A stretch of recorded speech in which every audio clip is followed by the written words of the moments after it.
Good morning. Welcome to the Michigan Hall of Justice. We will call the first case this morning, TruGreen versus Department of Treasury. This is a 15-minute mini oral argument on the application. Welcome, counsel. You may reserve some of that time if we do not use it up, and we ask that you keep track of your own time. And you have 2 minutes of a free fire zone if you wish. Begin when you're ready. Good morning, Your Honors. John Bursch on behalf of TruGreen. I will try to save 3 minutes for rebuttal. Madam Chief Justice, and may it please the court. The question that this court directed the parties to brief is straightforward. Whether TruGreen's use of fertilizers and herbicides to care for grasses, bushes, and trees constitutes caring for things of the soil.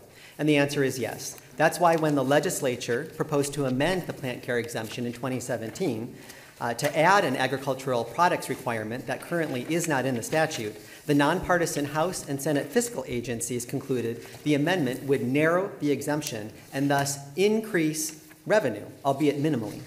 Now, the Court of Appeals majority used a milieu and imagination approach to statutory interpretation that introduces incredible uncertainty into the law. And so instead, we ask you to apply 3 basic rules that this court's justices of every jurisprudential philosophy have applied for decades. First, or does not mean and.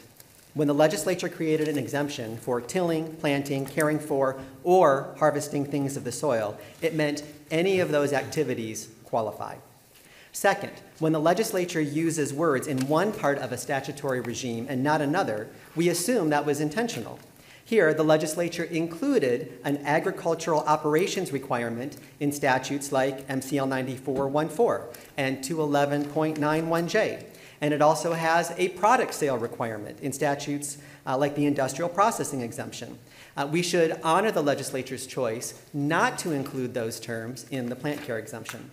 Third, statutory interpretation should never render words in a statute meaningless or mere surplusage. But yet here, the department's interpretation nullifies the plant care exemption because it's subsumed entirely by the livestock and horticultural exemption, which immediately follows the plant care exemption. After all, horticultural products include fruits, vegetables, and flowers, and those are the very things the department says are covered by the plant care exemption.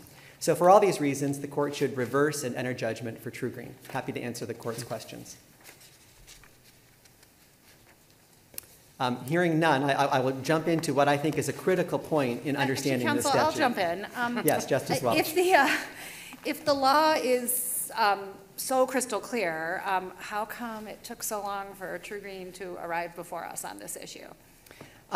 They just did not take the exemption before. And it's been a while. I mean, if you go all the way back to the years that the exemption was claimed, we've been looking at this for nearly a decade now.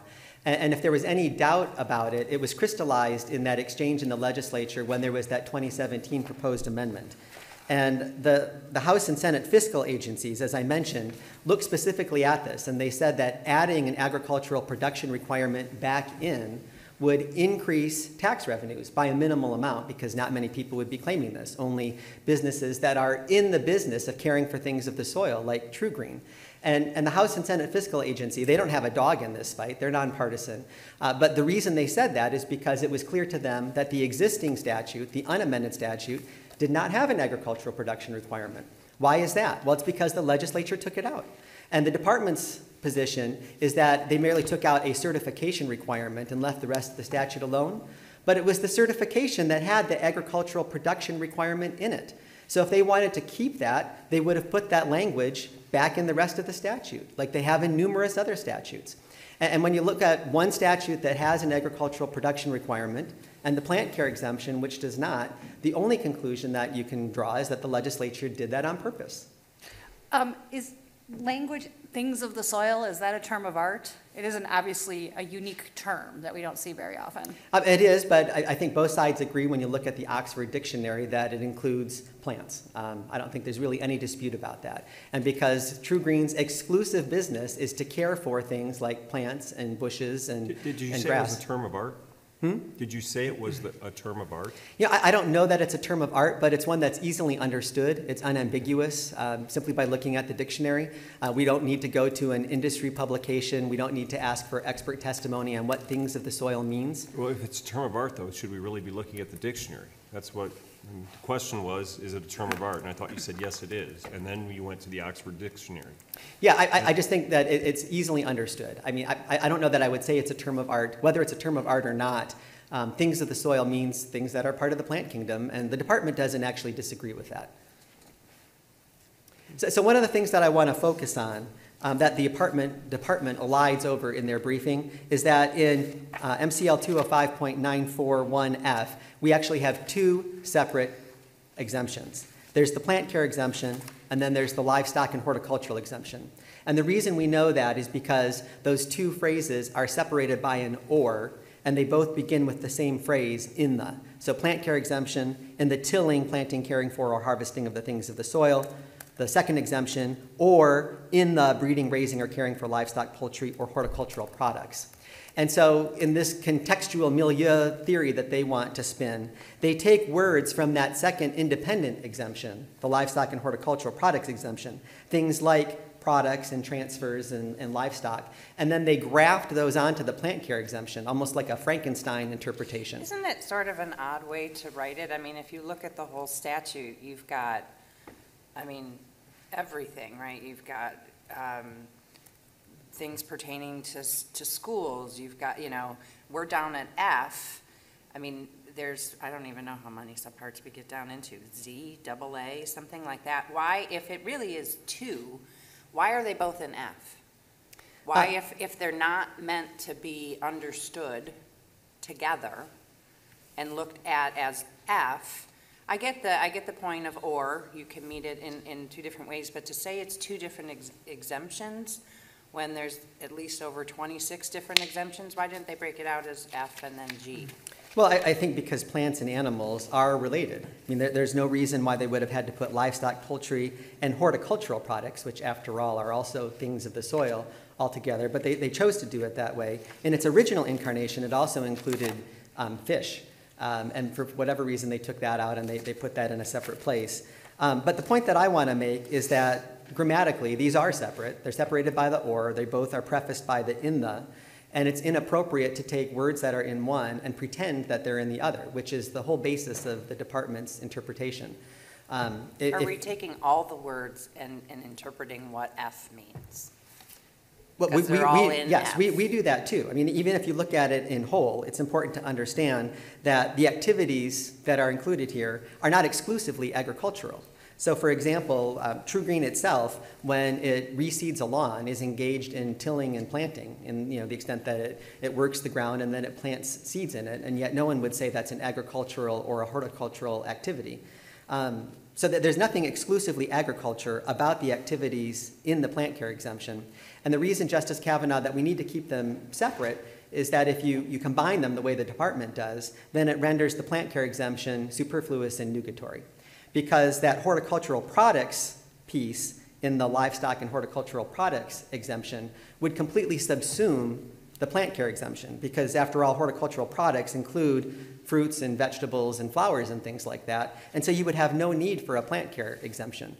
Would English Gardens, who sells the little, like, fertilizer sticks that I stick in my plants in my home, would they fall under the exemption and therefore be able to claim it? They're not using them, at least the way I understand your hypothetical, Justice Kavanaugh. They're selling those products. And so any person who buys those products would pay the sales tax, but they would not be entitled to any exemption when they acquire it because they're not involved in the caring of the things of the soil.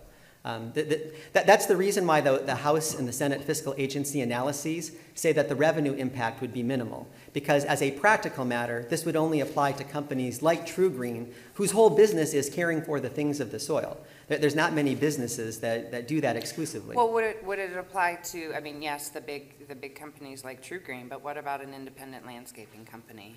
I think it could apply to them, but like, for example, it wouldn't apply to the business owner who owns a Culver's or a McDonald's when they buy fertilizer at Home Depot and then put it on their grass because they're paying the sales tax to Home Depot. Sure, but Bob's Trees and Shrubs can To the extent that they're growing and caring for things. Doing what TruGreen does, but on a smaller scale. Right, yes. But as Treasury recognizes, the impact of all this is minimal because there are very few companies that focus almost exclusively on the caring for things of the soil. and that this is not a runaway tax exemption.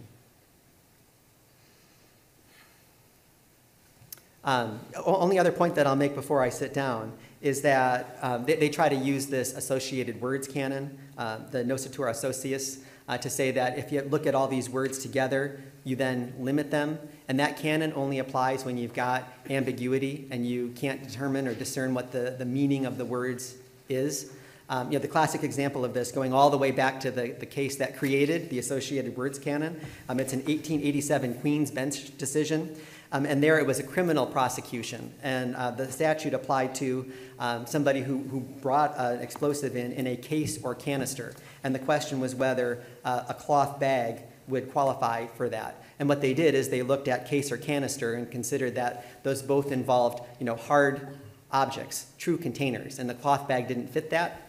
But this case is nothing like that, because when you look at the plant care exemption, there's nothing about things of the soil, there's nothing about caring for that needs any interpretation. TruGreen fits it. In fact, the Court of Appeals panel majority, even while ruling the other way, on page 4 of their opinion, recognized that we fall within the plain language of that statute. So if this court simply applies the same interpretive rules that it's applied for many, many decades now and looks at the plain language, there's a fairly simple answer to this question. Can I ask one sort of follow-up to the contextual argument Yes. They make? Because I think they make a further argument that the express inclusions and exclusions that come after the sentence that you've been talking about this whole time also inform how we should interpret those terms. Do you have anything to say on that point? Well, sure, context matters, but what those additional sentences do is they expand the scope of the exemption to make it clear that additional things are covered by this language. And it would be passing strange to take expansions as an opportunity to restrict. In particular, the contextual argument is those things relate to agricultural production. Sure, they do. So, But that doesn't mean that the plant care exemption itself is limited to agricultural production. And again, if you followed that line of thought, then you would write the plant care exemption out of the statute entirely because the horticultural exemption would cover it. is it your theory that this statute related to agricultural production up until it was amended to, what was removed, the certification? Yeah, I mean, up until that point, the certification requirement required you to say that you were using these goods for agricultural production. And so the key moment in the legislative history is that when they took that out, they didn't put agricultural production requirements anywhere else in the plant care exemption, even though you can find it in all these other statutes. When they want agricultural production, they include it. And as a policy matter, not that the bench should be engaged in policy matters, it would make sense that the state would want to subsidize a business like TruGreens, which is beautifying the state and increasing tourism and business commerce and things like that. And the ultimate policy consideration here is that if taxpayers can't look at the plain language of statutes and apply them, then they're completely left in a lurch. They have to figure out what some future Court of Appeals, a panel's imagination about what a statute might construe is the limiting principle for their tax exemptions. And that can't be the way that we interpret statutes in Michigan. But what about the argument that the language that was eliminated was just related to streamlining forms, and that's really what that was about? It had nothing to do with the core of the statute. Absolutely. If that was all it was intended to do, then all they had to do was put that agricultural production back up in the top part of the statute where the plant care exemption is. By removing any reference to agricultural production and leaving it in other statutes, the only thing you can infer from that is that they intended to eliminate it. And I will reserve the balance of my time. Thank you.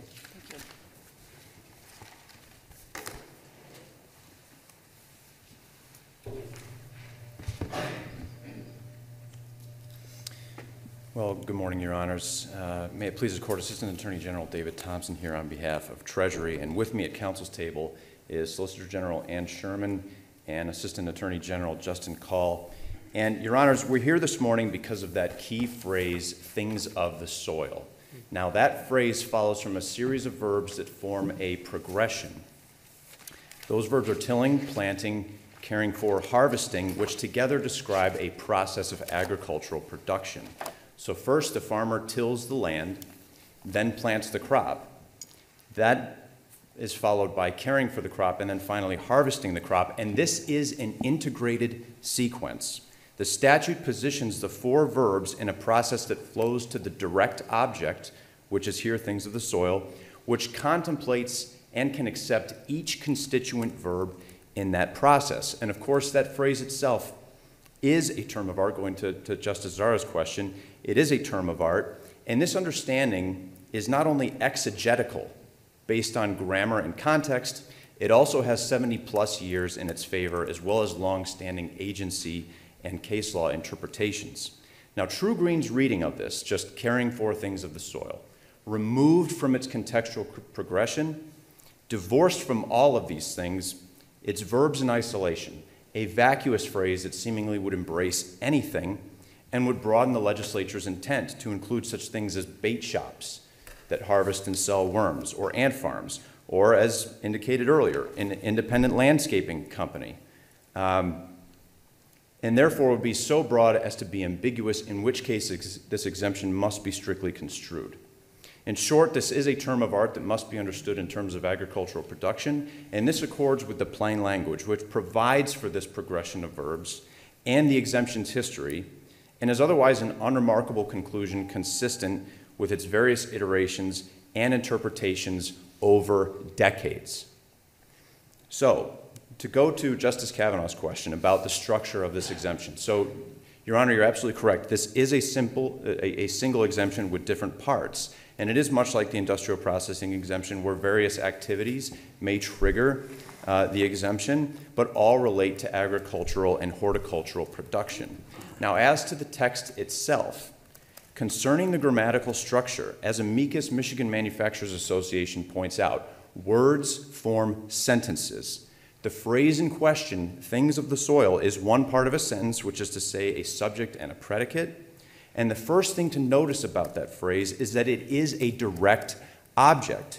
It is preceded by and a recipient of a number of verbs, and as a direct object, it must be capable of receiving the action of all of those verbs, which are themselves transitive. And of course, a transitive verb requires a direct object in order to complete its meaning, which is to say, to carry forward from a subject to an object. Now, tilling, planting, and harvesting are three unique transitive verbs that all relate to things of the soil. Contrarily, the next phrase, followed by the disjunctive or, has three verbs and three direct objects, livestock, poultry, or horticultural products. And then you have caring for, which is common to both. So, in short, things of the soil must be able to receive all of those verbs uniquely assigned to it, and that distinguishes it from the subsequent phrase. So if you consider, for example, the verb harvest, it simply makes no sense to say that a residential lawn can be harvested. And this approach has been applied by this court, even when there is no ambiguity, which opposing counsel has indicated otherwise, but in fact, this court has found that doctrine, nociter ausosis, you know it by its associates. This court has applied that doctrine even when there's no ambiguity, and I would point this court's attention to its decision in the Kuntz matter, which is from 2002. So this approach has been applied. And let me just ask, you say it's a term of art, but don't you need more than simply a declaration that it's a term of art? Doesn't there have to be some history that these words have developed a meaning over the course of time? Absolutely, Your Honor, and there is a historical pedigree in this case. So that phrase comes from 1949. The advent of the statute is in 1935, so it comes 14 years later. And the whole point of this was to prevent tax pyramiding. So if you think about, again, that sequence, tilling, planting, caring for, harvesting, at each point in that sequence, you're going to have different inputs or different tools. You know, back at the time of this exemption, when it first came into being, you're thinking of things like tractors or even ordinary things like shovels, right? So the question is, how do you avoid tax pyramiding when you're purchasing tools and you have various inputs, right, that go into this process? Are you taxing each at every level? And the answer to that question, based on this exemption, is no, you're not going to do that. That was something that was kind of the policy reason behind the exemption in the first place. Okay. Why should we go with the department's interpretation of this statute when the department itself, in its regulations, never amended the regulations to reflect the changes that came to this statute in two, I think, critical points in time? Sure, and I'll take those critical points in time in turn. So first, you're talking about the initial amendment which removed that procedural requirement, the certification. And of course, That certification requirement is only a procedural requirement. It's meant to streamline how you claim this exemption. So part of the streamlined sales and use tax scheme was to remove that burden and just take it at face value, right? So, but that's just a procedural change. That doesn't affect the underlying substance in terms of who's actually eligible. That just changes the procedure for how to claim it. The Second Amendment in 2018, which actually really never came to be, I'm not so sure that that one really has much to say about this because, Your Honors, we're looking at the law as it exists, not the law as it may have existed or as it may have been rejected. You know, we construe the law as it exists today. So for that reason, the Department's interpretation has not changed. Thank you. What about Mr. Birch's argument about that language that was stripped out while a procedural requirement, but it included the agricultural production language? So, Your Honor, again, it's a procedural requirement and nothing more than that, and that provision was moved somewhere else, again, as part of a streamlined sales and use tax scheme. And in the meantime, with respect to this question about removing it, ultimately the underlying substance of the statute is the same. So if you look at the statute, that phrase agricultural still appears. Wait a minute. Are you telling us that it's interpreted the same whether the word agriculture is in there or not?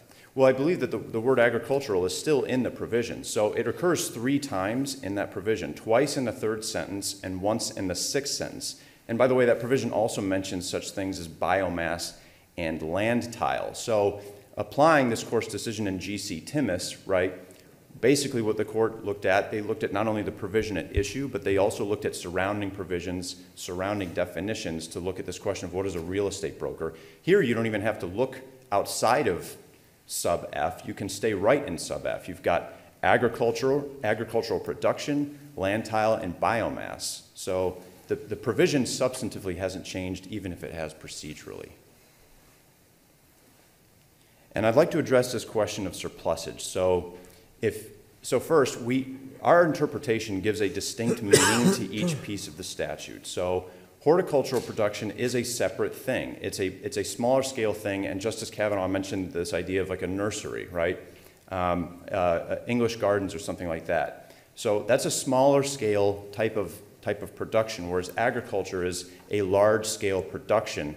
And our interpretation, again, gives distinct meanings, again, based on the verbs and based on the term of art. The question of surplusage really is only implicated by TruGreen's argument because if things of the soil is really things of the soil, and opposing counsel admitted that it may even include animals, if that's the case, then things of the soil could effectively mean anything. And the phrase horticultural production, horticultural product, effectively loses its meaning because things of the soil would swallow everything that comes after that. You started that statement by saying if things of the soil actually means things of the soil, there's a problem. Well, so Your Honor, if you construe it the way that they're construing it, not in its term of art historical sense and in relation to the verbs and the sequence that precedes it. So if you're just looking at it as a vacuous phrase, then what's left for the words agricultural product? What work is left for those words to do? And the answer is there is no work. Can we go back to what you think, explain to us what makes it a term of art again? Sure. So it's a historical understanding. It's based on. Where do we find this historical understanding? Sure. So it's patent right in. So if you look to the history, so 1935 is the advent of this exemption. Then you have that language come in 1949. And of course, if you think of what was happening at 1949, and that's a very different world back then than what we're talking about today. You have the purpose of the exemption at that time, which again was to avoid tax pyramiding. And if you think about, so it's not a term of art in the agricultural field, or I'm trying to understand where you're saying it's a term of art in the tax world. Where is it a term of art? Where do I look? What publication or what case defines it as a term of art? Where do I look for this? Your Honor, I don't know that you're going to find a case or a publication that's going to define it that way. We have defined it that way, and not only are we defining it that way, but the courts. But that's a little bit kind of bootstrappy to me. You want it to be defined that way, so therefore it's defined that way, or the department views it that way, therefore it is. It's just not how we typically think of terms of art. It might be terms of art, like a medical term of art. It might be you go to a medical dictionary or some explanation from some expert in that field. And that, I'm struggling with why you're so sure that it's a term of art and not a term of ordinary meaning, for which we usually, I have to disagree with Judge Shapiro, we usually look at dictionaries, at least as a good starting point, to limit the universe of potential meanings of words. We look to the place that, gives us the meaning of words. But leave that aside for the moment. I'm struggling. Why are you so sure it's a term of art? Based on its history, based on its context, and most importantly, Your Honor, even if you don't want to look at history and context. I do. I would like to look at all those things. Okay. But I need to find something. You can't just say history. Yesterday I was complaining about the follow the science. That's a little too vague, those terms for me. Follow the history, follow the science. I need more, a little more concrete. Sure. Again, again, we look at the advent of the exemption. We would look at what it was meant to do when that language came into being in 1949. We'd look at the definitions, right, that were available back then. But even aside from all of those things, Your Honor, let's just be textualists for a moment. Let's embrace all of the ors, the disjunctives, and let's look at that phrase in relation to the sentence. So grammatically, it is a direct object, and it's indisputable that a direct object must receive those verbs. So things of the soil, if things of the soil is not something that can be harvested, for example, then we're missing the mark.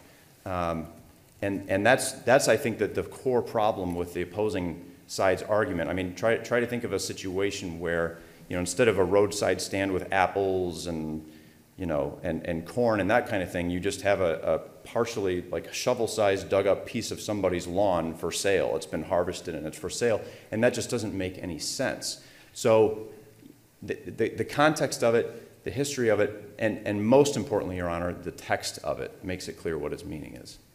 Okay. You want to put great emphasis on the word harvesting, but it comes in a line, either the tilling, planting, draining, caring for maintenance or harvesting of things of the soil. Why isn't caring for things of the soil enough?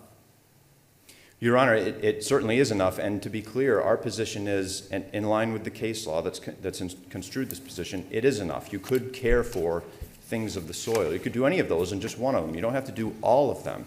But the thing that you're caring for has to be something that can accept, right? As a direct object, it has to be something that can accept all four of those verbs.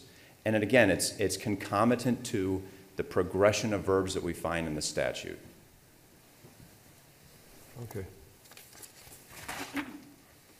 So,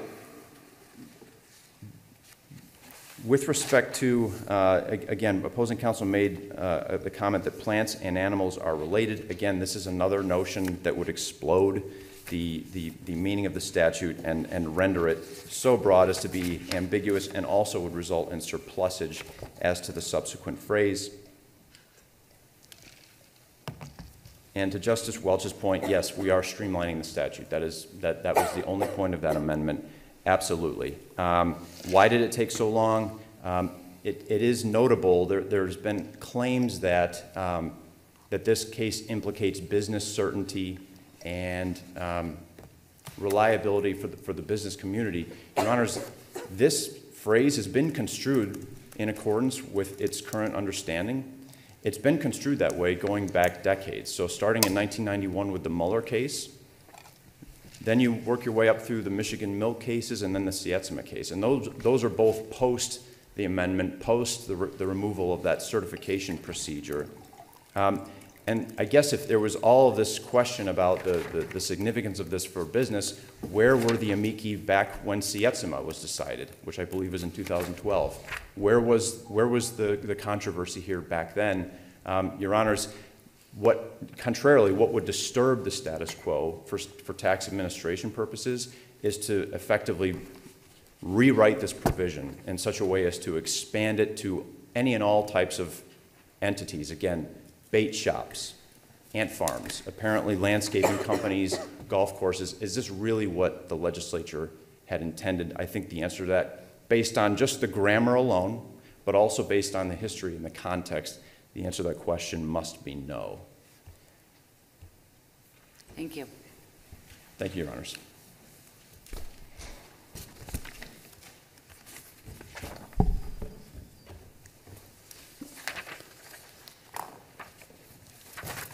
Your Honors, 4 quick points. First, Mr. Thompson began by saying the statute has to be strictly construed, because that's the only way that they can win. And in TOMRA, this court specifically rejected that as a tool for interpreting unambiguous tax statutes. That's why you granted leave and remanded this case the very first time, and yet that's where they hang their hat. Second, he said that we're claiming that worms and ant farms and animals are covered. That's not true. Things of the soil are plants. We're not claiming animals. The only reason we were discussing animals is because livestock and poultry appear in that second exemption. So that is not our argument. The third thing is he said the whole purpose of the amendment, or I'm sorry, of the statute, is to eliminate pyramiding. And just in case you're not familiar with that concept, that means taxing something at multiple layers of the transaction. So taxing it while the plants are being grown and then taxing them again when they are sold. But that's not the exclusive purpose of this statute. So for example, if you look at the livestock and horticultural exemption, you can raise and care for horses for riding and have a riding stable, or you could raise cattle for someone else. And those would both be covered by the second exemption, but there would be no retail sale and thus no pyramiding. So pyramiding is something that they're using as an excuse to strictly construe the statute, but it's not something the statute requires. The last thing is he says you can't harvest a lawn. And that goes to our biggest beef with the position that they're taking. Because the key word in here, as I began, is or, not and. You don't have to harvest a lawn in order to be able to qualify for the exemption because it's tilling, planting, caring for, or harvesting. If you meet any one of those exemptions, you qualify. And Justice Sarr, you're exactly right. Caring for things of the soil is enough. That's what TruGreen does. That's why we prevail. Thank you very much. Thank you. The case will be submitted.